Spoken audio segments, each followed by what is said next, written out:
एक और नया स्कैम मार्केट में आ चुका है। जितनी तेजी के साथ दुनिया में टेक्नोलॉजी बढ़ रही है, उतनी ही तेजी के साथ स्कैम भी बढ़ते जा रहे हैं। स्कैमर्स उसी टेक्नोलॉजी का इस्तेमाल करके लोगों की जेब खाली कर रहे हैं।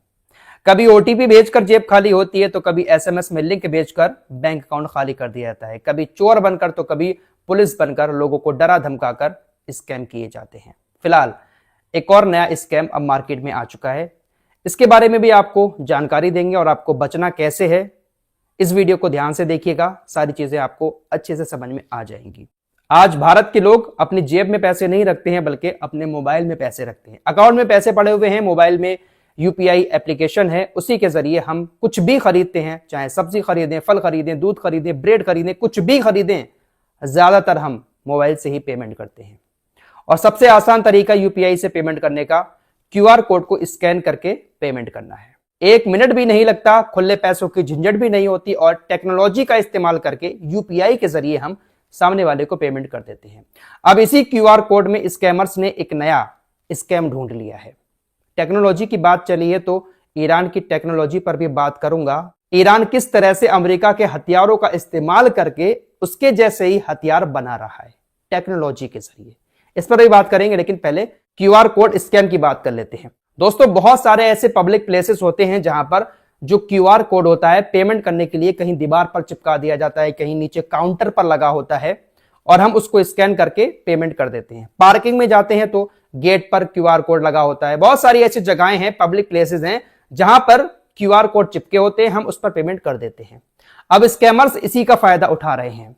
स्कैमर किसी तरह से चोरी छिपे जो क्यूआर कोड पब्लिक प्लेसेस में लगे हुए हैं, वहां पर जाकर अपना क्यूआर कोड चिपका देते हैं। मिसाल के तौर पर आप एक पार्किंग में गाड़ी खड़ी करने जाते हैं, आपने गाड़ी खड़ी की, दीवार पर क्यूआर कोड लगा हुआ है। आप गाड़ी के पैसे जब उसको पे करते हैं, उस क्यूआर कोड को जैसे ही स्कैन करते हैं, तो स्कैमर्स की तरफ से लगाए हुए उस क्यूआर कोड को जैसे ही आप स्कैन करेंगे, आपका मोबाइल पूरा का पूरा हैक हो जाएगा और आपका बैंक अकाउंट खाली हो जाएगा। स्कैमर्स की तरफ से ये जो नया तरीका लूटने का बनाया गया है, इसमें 1-2 लोग तो इनके जाल में फंस ही जाते होंगे। जब तक इस बात का पता सामने वाले को लगता होगा कि ये फर्जी क्यूआर कोड चिपका हुआ है, तब तक 1-2 लोग तो स्कैमर्स के जाल में फंस ही जाते होंगे।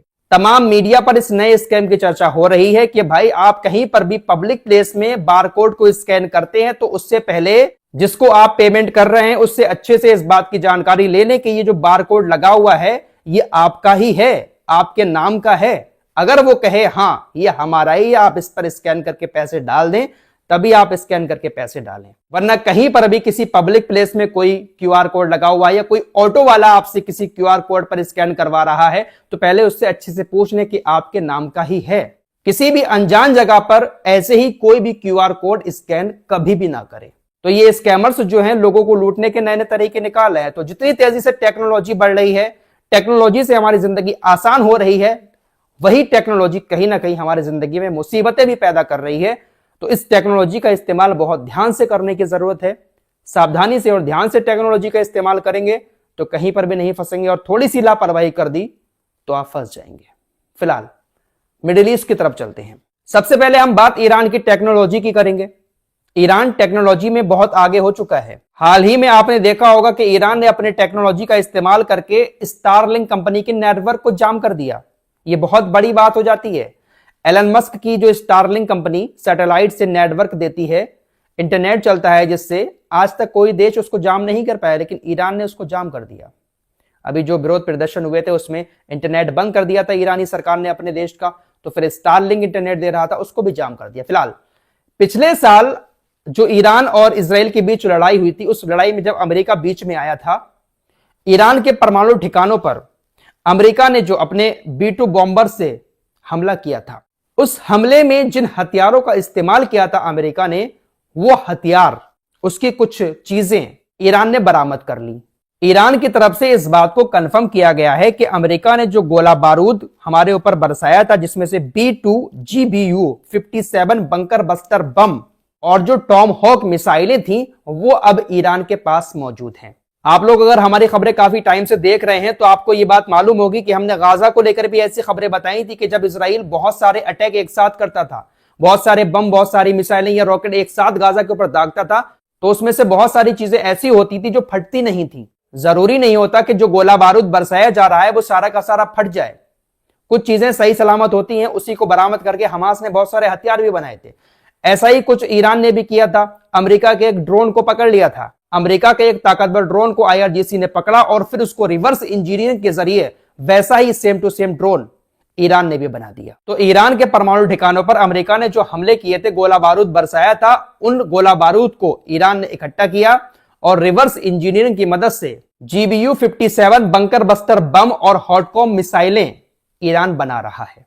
जो अमेरिका के पास टेक्नोलॉजी है, उस टेक्नोलॉजी को रिवर्स इंजीनियरिंग के जरिए वैसा ही गोला बारूद ईरान बना रहा है और इस बात की पुष्टि ईरान की तरफ से कर भी दी गई है। अब अमेरिका इतनी आसानी से तो अपनी टेक्नोलॉजी किसी दूसरे देश को दे नहीं देगा। अमेरिका जिस टेक्नोलॉजी से हथियार बनाता है, लेकिन ईरान के ऊपर जो हमला हुआ था उसमें कुछ सामान, कुछ गोला बारूद ऐसा निकला जिसको रिवर्स इंजीनियरिंग की मदद से उस टेक्नोलॉजी को अपने कब्जे में करके ईरान वैसे ही हथियार बना रहा है। तो ईरान टेक्नोलॉजी के मामले में भी काफी आगे आ रहा है। फिलहाल इतना सब कुछ हुआ, कोई भी देश होता अब तक टूट चुका होता। फिलहाल ईरान और अमेरिका के बीच इस वक्त मिडिल ईस्ट में तनाव का माहौल है, लेकिन इस माहौल में आग में घी डालने का काम इजराइल कर रहा है। इजराइल लगातार अमेरिका के ऊपर दबाव डाल रहा है कि आप ईरान के परमाणु प्रोग्राम को बंद कराएं, साथ ही साथ मिसाइल प्रोग्राम को भी आप बंद कराएं। लेकिन ईरान है कि किसी की बात मानने को तैयार नहीं है। ईरान का कहना है आप कुछ भी करो, भले ही आप हमारे ऊपर हमले कर दो, हम पलटवार करेंगे, लेकिन अपने किसी भी प्रोग्राम को बंद नहीं करेंगे। इजराइल धमका रहा है कि अगर अमेरिका साथ नहीं देगा तो हम एक तरफा हमला कर देंगे, अपने मिसाइल प्रोग्राम को रेड लाइन क्रॉस करेगा अगर ईरान, तो हम हमला कर देंगे। लगातार हमले की धमकियां नेतन्याहू की तरफ से आ रही हैं, लेकिन हमला करना इतना आसान शायद नहीं है। इस रिपोर्ट में इतना ही। कुछ और खबरों के साथ फिर हाजिर होऊंगा। अपना ख्याल रखिएगा। अल्लाह हाफिज। मैं मोहम्मद मुनाजिर बहसीत काजी और वकील जनाब फराज मलिक मान नफ़क़ा के किया जाता है कि आपने कबूल किया। मैंने इसे कबूल किया। शादी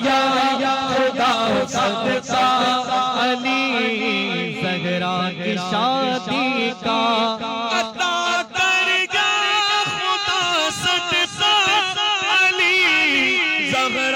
शादी का लगे इस शादी पे साया अली ज़हरा की शादी का लगे इस शादी पे साया अली ज़हरा की शादी का अता कर या सदका अली ज़हरा की शादी का।